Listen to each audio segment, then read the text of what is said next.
we just powered up our 11 data centers sa Santa Rosa.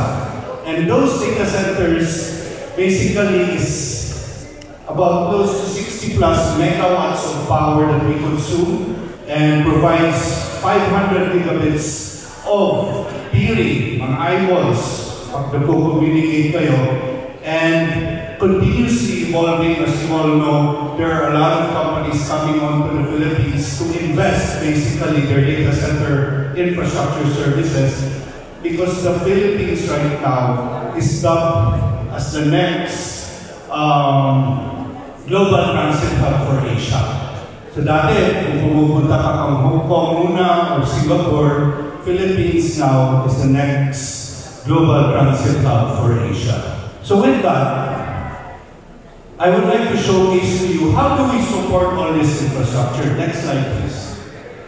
And that's where our very robust Network Operations Center is integrated, handling the fixed and the wireless network, which we call the Network Operations Center, which is a group of young individuals that follows basically 3 different time zones, meaning 3 different shifts to support our network 24/7.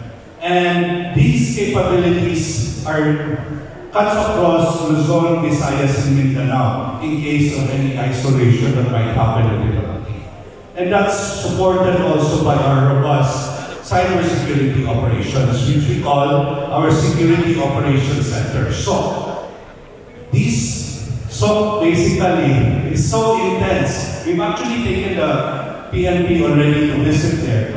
We actually monitor hacking every second. We see hacking coming into the submarine cables before landing in the Philippines. And it's very intense po. And we built this robust team to support our company at first. And once we got our company covered, we started offering it as a service. And majority of our banks and all the large enterprises in the Philippines are now enrolled here. Okay, with that, we don't want to, next slide please. And that's basically following this operational cybersecurity process that we do, that we offer.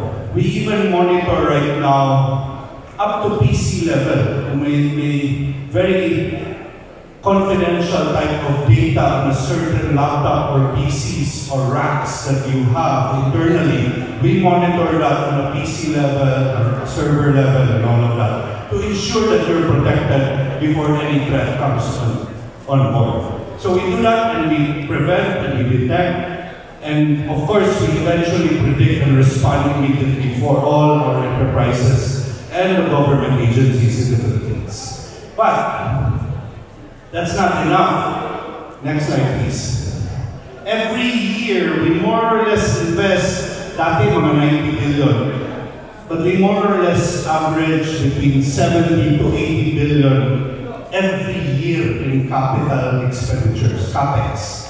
Kasi we have to continuously fortify the network, build domestically, and fortify our domestic backbone, besides our international submarine cables, our data center infrastructure, our cybersecurity infrastructure, our cloud offerings, to ensure services like emergency 911 will never fail and will continue to evolve.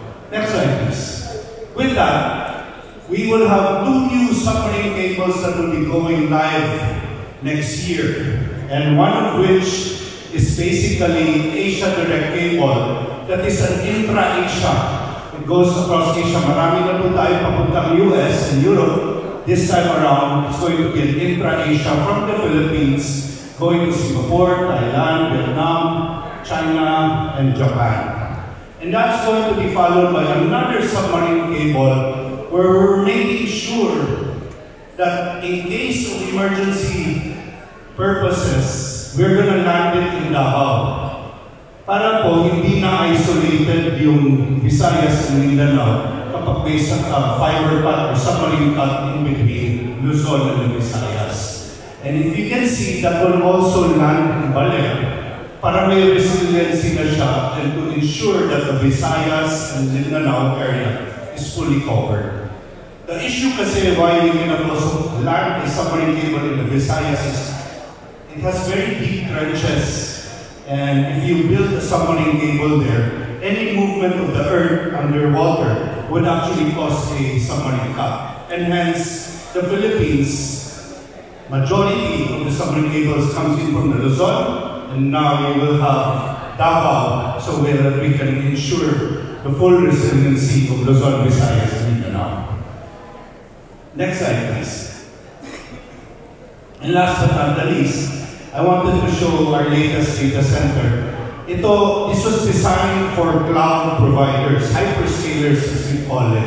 No? So this is where all of the cloud providers like AWS, Microsoft Azure, Google Cloud, and all of the global cloud providers, content delivery networks, social media providers will be co-located. Imagine a data center built in 5 hectares property. It will have a power consumption of 50 megawatts, 36 megawatts of IT load. Ito po yung data center nito, mawala ka ng power, it has a backup of a backup, 2N+1. And ang mangyayari niyan, we even pay gasoline stations first delivery fees monthly to ensure that kapag mawala ng power, that we can sustain ourselves and using gensets basically to run the data center. Just like what happened in Cebu.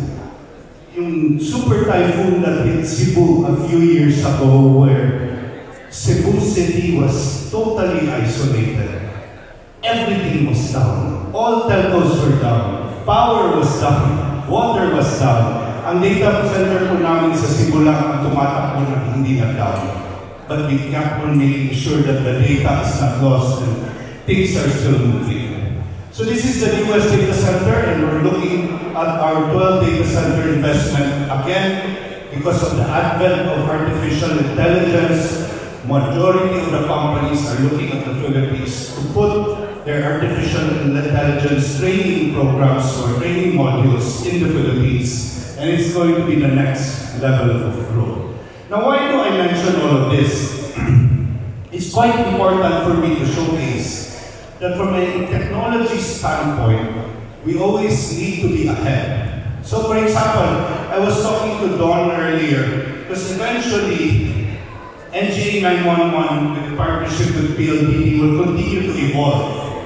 Hopefully by next year, because of Open Gateway, we can start using APIs on geofencing in location services, so it's localized, it's real time, and you can track these individuals wherever they move across the country.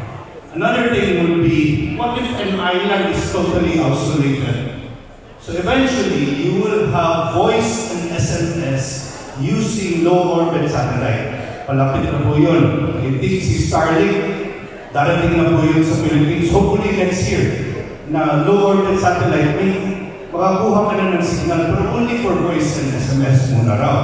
And there are other companies like AWS, Kuiper, as they say, that's coming and will provide those services as well. So with all of that coming into the Philippines, we can ensure, next slide please, that our service is resilient in terms of emergencies and calamities, that we will be here to support the national government, specifically the DILG, specifically the Emergency 911, so that it continues in our efforts to save Filipino lives.